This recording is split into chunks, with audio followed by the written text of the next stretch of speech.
Tapos natin mag-training pero gumawa ng sabaw.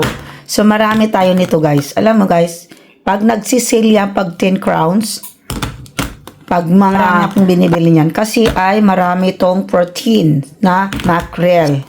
Yan. So, ngayon, ang gagawin natin ay gagawa ng sabaw. So, meron tayong udong.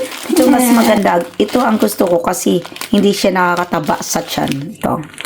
Kaya ako nagsasawa ng mackerel tomato dahil kasi ay marami yang protein and marami yang benefits sa ating katawan. May omega-3 yan natin sa ating katawan.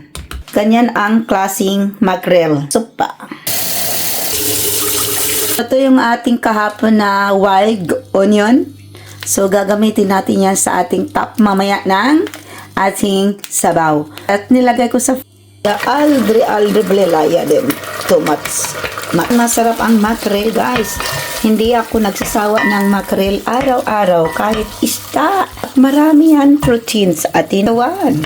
Hinigisa ko muna yan. Diba? So, bago mo ilagay ang ating, hindi ko yan dudurugin. Sarap kasi yung buo. Wild na onion. So, diba? So, pwede natin ilagay dito. Yan.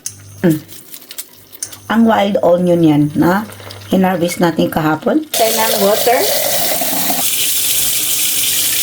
Tinang mayo. Anhin natin ng tubig. Sardines. 3. Puluan muna na natin yan siya, guys. Maraming wild onion ilalagay natin. Freezer dahil kasi kapag gusto mo nang itapping sa ating pagkain, so meron tayo. Hindi ko na yan lalagyan siya ng asin kasi tama na yan ang pagkaasin ng ating sardine. Na lang natin ay paminta. Gagawa tayo ng ito ang ating udong. Ng ating maraming sardines sa kapag araw-araw ka kumain sardines, marami ang benefits sa ating katawan, guys. Ayan. Inanukot to kasi ayaw ko hiwain. Durugin. Yung libreng gulay, meron tayong wild onions galing sa bukid. So, hindi ko na yan siya lagyan ng asin, pero ilalagyan ko siya ng toyo. Ha?